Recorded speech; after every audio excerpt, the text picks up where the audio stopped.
चलिए, आप सभी को नमस्ते। हम लोग आज अपनी संस्कृत की इस कक्षा में उच्चारण स्थान पढ़ेंगे। उच्चारण स्थान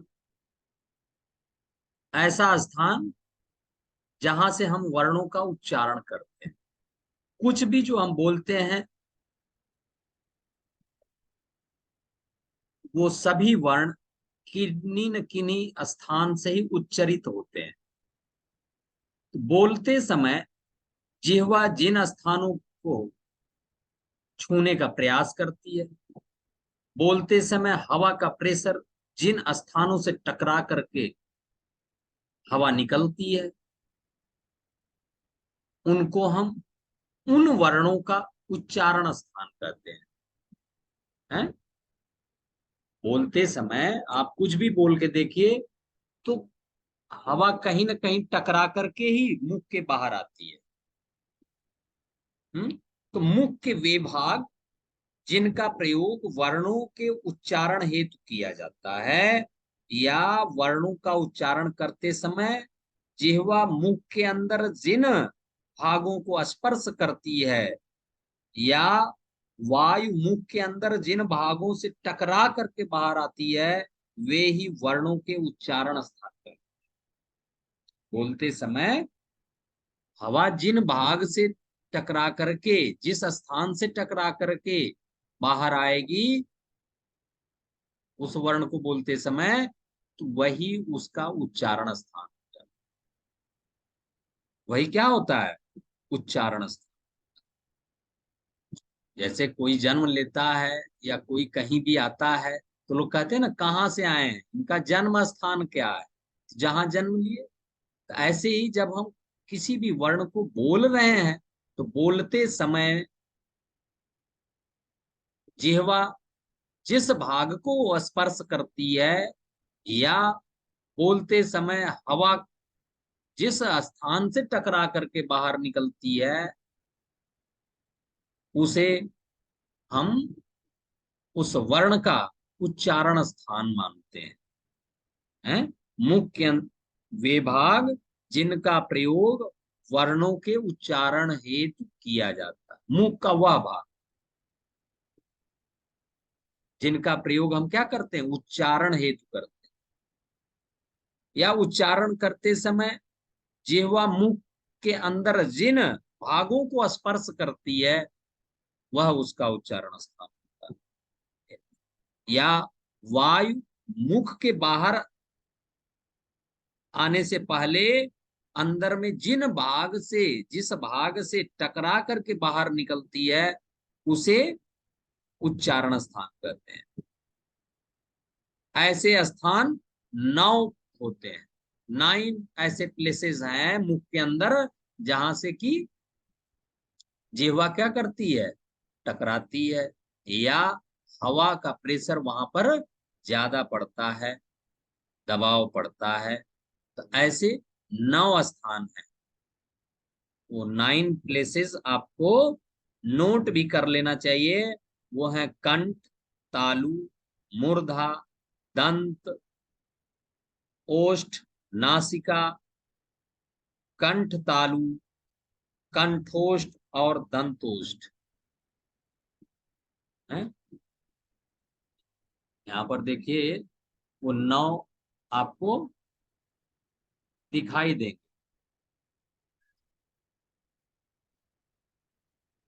ठीक, तो एक एक के बारे में आप यहाँ पर देखिए और धीरे धीरे हम सभी समझ जाएंगे।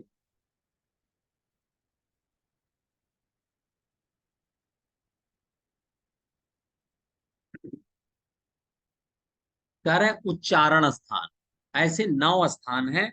जैसे सबसे पहले कंठ आता है। कंठ अर्थात गला। तो इन सूत्रों के माध्यम से भी आप समझ सकते हैं। स्थान तो है ही कंठ, लेकिन वहां से हम किन किन वर्णों का उच्चारण करते हैं उसकी भी बात यहाँ पर बताई गई है। उसको भी आप समझ सकते हैं। देखिए कंठ, इसके लिए सूत्र आया अकुह विसर्जनीया नाम कंठ। अकुह विसर्जनीया नाम कंठ। यहाँ पर व्याख्या में दिया हुआ है अ आ क वर्ग। तो क वर्ग में क ख ग घ। ह और विसर्ग का उच्चारण स्थान क्या होता है? कंठ होता है। अकुह विसर्जनीया नाम कंठ। अब आप इसमें से किसी भी वर्ण को बोल करके देखिए। क बोलिए, तो क को बोलते समय आप देखिए, जैसे ही आप बोलेंगे तो गले पर ज्यादा प्रभाव पड़ेगा। क अ अ, है ना? उच्चारण करते समय आप इसको प्रैक्टिकली भी देख सकते हैं कि कहां पर ज्यादा प्रभाव पड़ रहा है। इसीलिए भाषा वैज्ञानिकों ने इन वर्णों का उच्चारण स्थान कंठ माना है। अकुह विसर्जनीय नाम कंठ। अगर आप यह सूत्र याद कर लेते हैं तो आपको इन वर्णों को याद करने की जरूरत नहीं होगी। केवल इसी से आप बिल्कुल स्पष्ट समझ जाएंगे। अकुह विसर्जनीय नाम। अ क वर्ग ह और विसर्ग का उच्चारण स्थान कहाँ है? कंठ। अकुह विसर्जनीय नाम कंठ। अ आ क वर्ग। तो क वर्ग में जितने भी 5 अक्षर आते हैं सभी का उच्चारण स्थान। ह और विसर्ग आप समझ रहे होंगे। विसर्ग जैसे कंठ लिखा हुआ है यहाँ पर, है ना? तो बगल में जो दो बिंदी दी गई है उसको हम विसर्ग कहते हैं।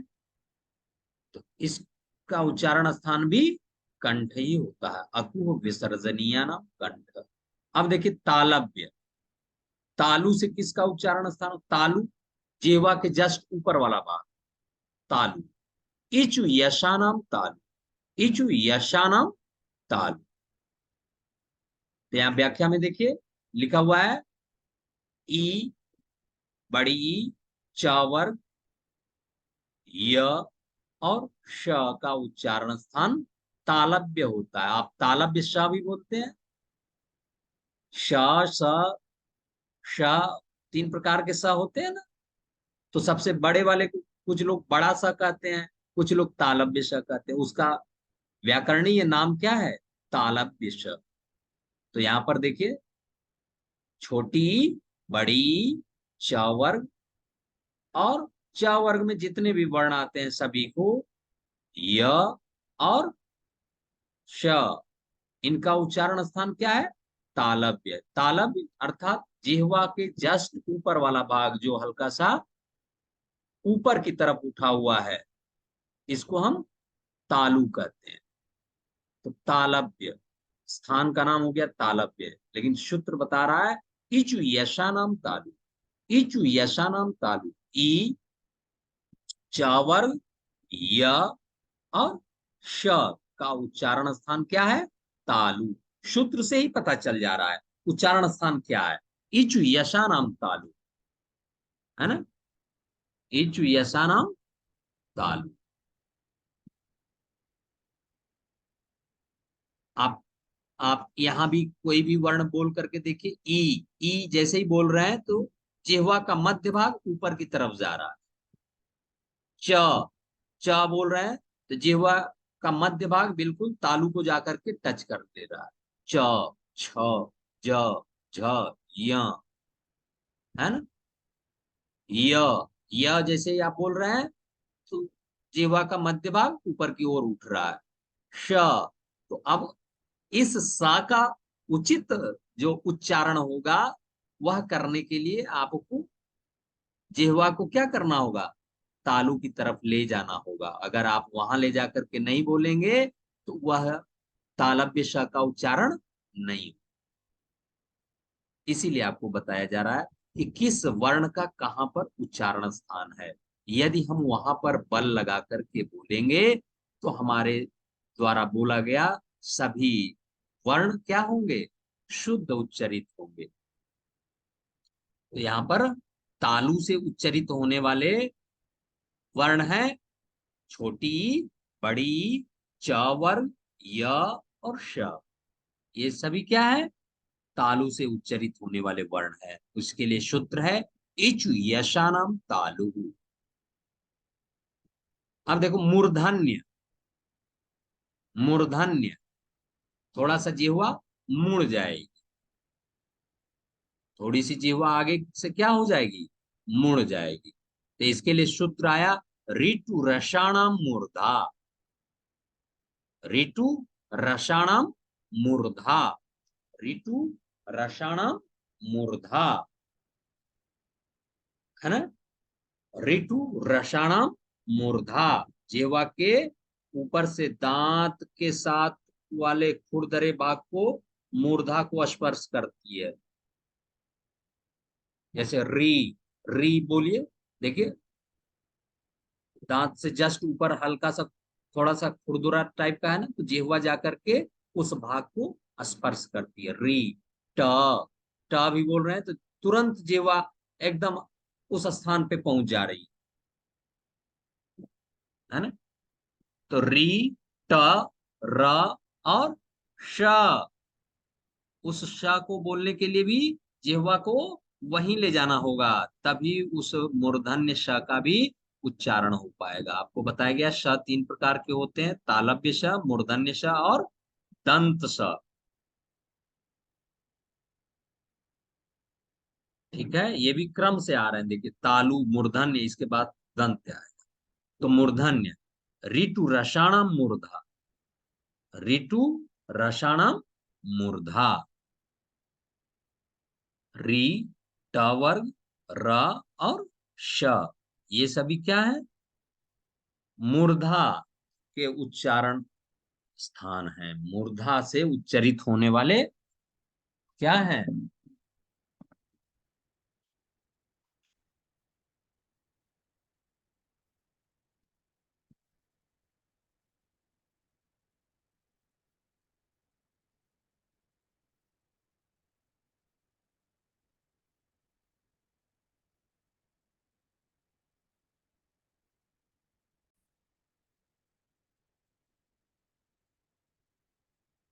यहाँ पर आप देखें कि ऋतु रसाणाम मूर्धा, इन सूत्रों को आप याद रखिएगा। सूत्रों को जब आप याद रखेंगे तो उन सूत्रों के माध्यम से वर्णों को भी समझ जाएंगे कि इसमें कौन कौन से वर्ण आते हैं। जैसे ऋतु रसाणाम मूर्धा, ये सूत्र बोल देने से ही उसमें सभी वर्ण उपस्थित है। ऋतु रसाणाम मूर्धा, री, ट वर्ग, र और श, ये सभी क्या है, मूर्धा से उच्चरित होने वाले वर्ण है। मूर्धा आपको बताया गया कि आपके ऊपर वाले दांत के जस्ट थोड़ा ऊपर का जो भाग है, हल्का खुरदरा, वही मूर्धा होता है। अब है दंत, दांत से उच्चरित होने वाले। तो अब आप कहिएगा कि दांत से तो हम काटते हैं, तो काटने का ही काम नहीं करते हैं, वर्णों का उच्चारण भी होता है उससे। दंत, तो कौन कौन से, ऋतु लसानाम दंता, ऋतु लसानाम दंता, ली, ली जैसे ही बोल रहे हैं तो जिह्वा क्या कर रही है, दांत को स्पर्श कर रही है, आपके टीथ के पास जा रही है। त, त जैसे ही आप बोल करके देखिए, त, बोलिए त, तो त जैसे ही बोले, थ, द, ध, है ना। जैसे ही आप बोल रहे हैं तो जिह्वा क्या कर रही है, दांत के पास तुरंत पहुंच जा रही है। ल, ऐसे ही दंत स का भी उच्चारण आप करेंगे, स, है स, तो स को बोलने के लिए आपको जिह्वा को क्या करना होगा, दांत के पास ले जाना होगा, तभी दंत स का उच्चारण हो पाएगा। तो यहाँ पर दंत से उच्चरित होने वाले कौन से हैं, ऋतु लसानाम दंता, ऋतु लसानाम दंता, कौन कौन से, री, त वर्ग, त वर्ग में जितने भी वर्ण आते हैं, ल और स का उच्चारण स्थान दंत्य होता है।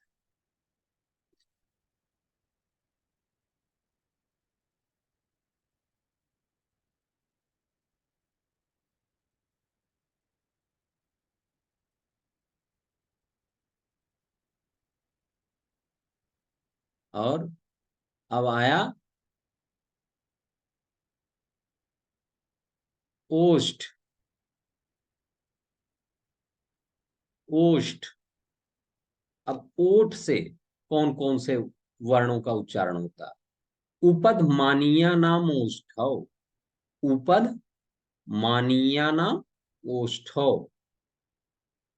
उपुद मानिया नाम। उ यानी छोटा ऊ, बड़ा ऊ। प वर्ग। और उपद मानिया नाम ऐ और ओ का उच्चारण स्थान ओष्ठ होता है। ठीक।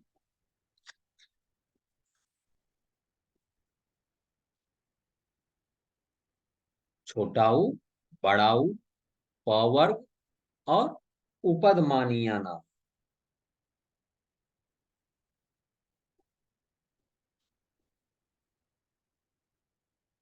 नासिका से देखिए, नासिक। यमंग गणना नाम नासिका। यमंग। यमंग गणना नाम नासिक। य, म, ङ, ड़ और न। और नासिका से उच्चरित होने वाले जितने भी वर्ण हैं, सबका उच्चारण स्थान क्या है? नासिका है। इनको उच्चरित करने के लिए हमें नाक से हवा निकालनी पड़ेगी। न, म, ण, ङ, य। हम्म।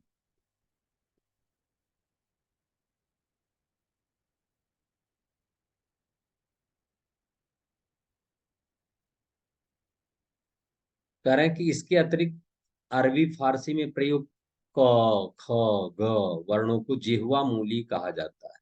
दोनों स्थानों को मिलाकर भी कुछ वर्णों के उच्चारण स्थान होते हैं, जैसे कंठ और तालु।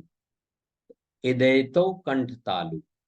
इदयतो ए और ऐ का उच्चारण स्थान कंठ तालु है। यहां पर देखिए, इदयतो कंठ तालु। ए और ऐ का उच्चारण स्थान क्या है? कंठ तालु है।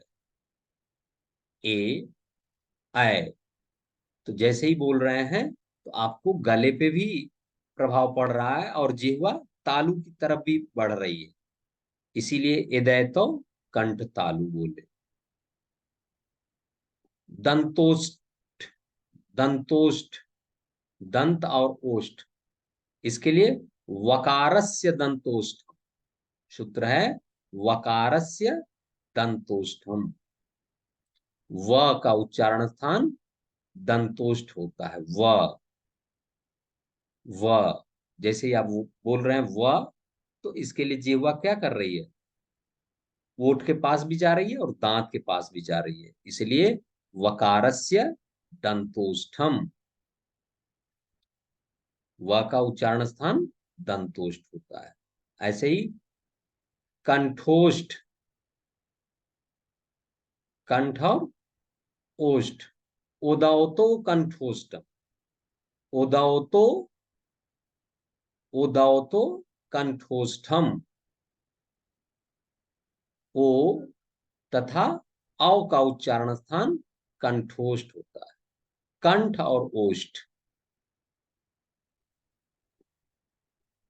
ओ तथा औ का उच्चारण स्थान कंठोष्ठ, जैसे ओ, औ। तो ओष्ठ भी हो रहा है और कंठ भी हो रहा है। तो यहां पर आपने देखा कि अलग अलग वर्णों के उच्चारण करने के लिए अलग अलग स्थानों पर जिह्वा जा भी रही है, और वहां से या तो हवा का दबाव पड़ रहा है, हवा टकरा करके निकल रही है। इन्हीं को हम उच्चारण स्थान कहते हैं। अब आपको परीक्षा में पूछ लिए जाते हैं कि किस वर्ण का उच्चारण कहाँ पर होता है, तो उसके हिसाब से आपको लिखना पड़ता है, या यह सूत्र दे दिया जाएगा। इन सूत्रों के माध्यम से आपको बताना होगा कि कौन सा वर्ण इसके अंतर्गत आता है। अब जैसे अकुह विसर्जनीय नाम कंठ दे दिया जाएगा, तो अब आपको बताना होगा कि इसमें कौन कौन से वर्ण आते हैं, या कंठ से उच्चरित होने वाले कौन कौन वर्ण होते हैं। या केवल वर्ण दे दिया जाएगा कि ह का उच्चारण स्थान क्या है, तो आपको कंठ बताना पड़ेगा। या बोला जाएगा कि उसके लिए उपर्युक्त सूत्र बताइए, तो अकुह विसर्जनीय नाम कंठ, ऐसा आपको बताना पड़ेगा।